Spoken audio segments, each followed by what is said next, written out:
Aí então que eu comecei a comentar com as pessoas próximas, né, sobre essa experiência de ter aprendido a fazer o sabonete, que eu estava fazendo sabonete de oliva e que tinha dado muito certo na pele do Bento, nunca mais tinha tido problema, nem, nunca mais tinha aparecido as manchas.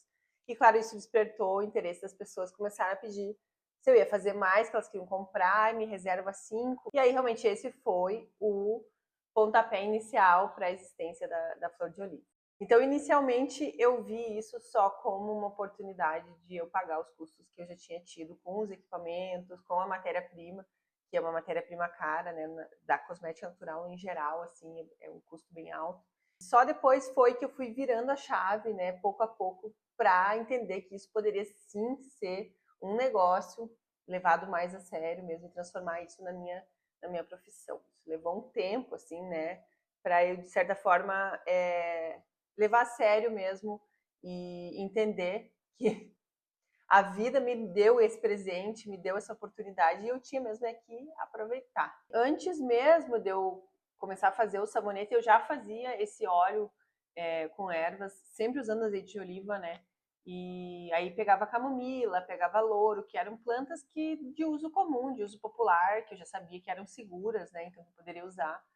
E então, depois que eu comecei a fazer os sabonetes, eu usava o sabonete para dar o banho e depois eu passava esse óleo, que depois eu fui chamar de sérum de ervas, se tornou o segundo produto desenvolvido oficialmente da flor de oliva e que ao longo do tempo eu fui aprimorando e hoje é o que eu chamo de pomada de ervas, que são os dois carros-chefes da flor de oliva, os dois primeiros produtos desenvolvidos, né? O sabonete de oliva junto com a pomada de ervas, que é realmente o combo da pele sensível até hoje, assim, super eficazes, e basicamente eles são o mesmo produto lá do início, lá quando eu comecei. Foi nesse momento aí que eu percebi que eu precisava criar uma marca, criar um nome, né? E aí nem precisa explicar a origem, né? O nome Flor de Oliva, tudo ia oliva, tudo girava em torno de azeite de oliva.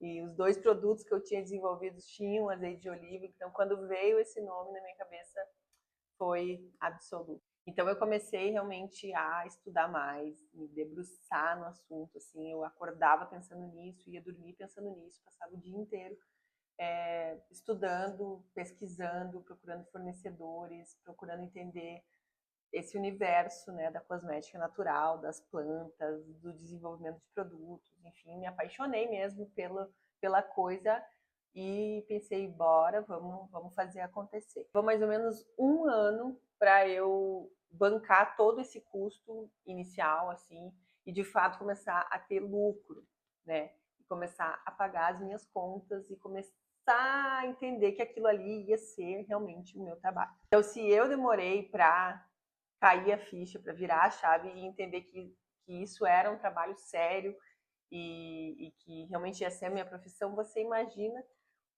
ao redor, né? As pessoas ao redor achando muito legal que eu estava fazendo isso, muito interessante, querendo comprar, mas ao mesmo tempo ninguém levava muito a sério. E muita gente vinha, vai ter o concurso público, por que tu não se inscreve no concurso? Ou me mandavam vaga de emprego, abriu uma vaga de emprego em tal empresa, por que tu não se inscreve? Então, levou muito tempo para eu aceitar isso, que era uma coisa que eu estava apaixonada e que poderia sim ser um negócio e ao mesmo tempo não estava sendo levada a sério pelas pessoas e sempre vinha alguém dizer, né, de alguma oportunidade. Achava que isso era um hobby, né? Então, assim, eu sou realmente muito grata às pessoas que me apoiaram desde o início, que botaram fé, que me estimularam, que me incentivaram a continuar, que compraram principalmente os produtos lá no início, que eu tenho clientes que estão comigo desde o início, desde lá 2018, desde a primeira feira. Então, eu sou realmente muito grata para quem teve essa confiança, assim, porque bom, o sabonete de oliva e a pomada de ervas, desde sempre, eles foram maravilhosos e foi o que realmente deu, né, esse start na flor de oliva. Mas não era assim para tudo que eu fazia no início, né? Eu ainda estava numa fase muito experimental, de estudar, de tentativa e erro e tal. Então, muitos produtos que eu fazia na época que eu vendia, eles não eram bons, eles não funcionavam, eles prometiam e não cumpriam, enfim. não era essa qualidade. Hoje eu tenho muito orgulho, né, dos produtos que eu faço, eu sei da qualidade que eles têm, né, e da entrega do meu trabalho. Isso eu tenho plena segurança, mas foi todo um caminho de desenvolvimento e de muito erro até chegar aqui. Então, assim, tem gente que desde o início está comigo, passou por todas essas fases junto comigo e não deixou de consumir, de comprar, de me apoiar, de divulgar para as pessoas. E realmente eu agradeço muito. Um exemplo foi quando eu fiz o curso de saboaria, ensinava a fazer o champonete, né, que é um sabonete feito para o cabelo. E aí eu tive a brilhante ideia de fazer um sabão todo de óleo de coco, maravilhoso, um óleo de coco delicioso que eu usei para fazer. E eu estava começando a conhecer os óleos amazônicos, os óleos vegetais brasileiros e toda essa diversidade. Então eu estava usando pela primeira vez o óleo de copaíba, que é muito bom para cabelo oleoso, né, para pele oleosa. Então, vou fazer um shampoo de óleo de coco com óleo de copaíba que vai ficar delicioso, vai ficar maravilhoso para o cabelo oleoso. Fiz o tal do champonete, só que na época não tinha consciência de que é necessário equilibrar, né, a quantidade de óleo de coco saponificado, enfim, da fórmula ali, para ele não ficar tão limpante, porque o que é um óleo, né, um sabão de coco? Sabão de coco é um sabão de limpeza, é um sabão para louça, para lavar roupa, ele fica muito limpante, ele faz muita espuma, então assim, tem que ser equilibrada essa fórmula. E eu não sabia disso na época. Então eu fiz o sabão com óleo de coco com os cálculos básicos ali que eu tinha aprendido a fazer para fazer sabão.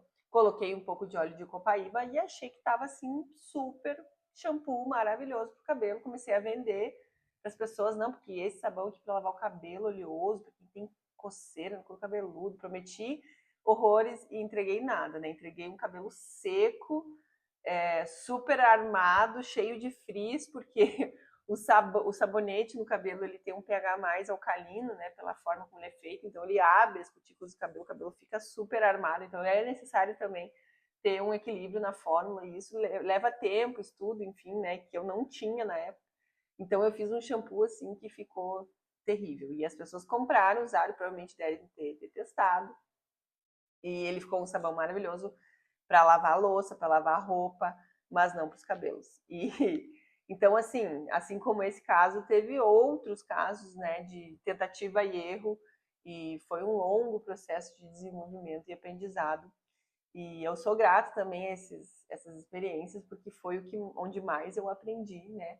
E se hoje eu consigo desenvolver produtos de qualidade, produtos eficazes e que entregam de verdade, é porque eu tentei muito nesses anos, errei muito e aprendi na prática o que funciona e o que não funciona e que é realmente necessário muito estudo, muito teste, até de fato o produto estar pronto para ser vendido e que possa entregar aquilo que é prometido mesmo.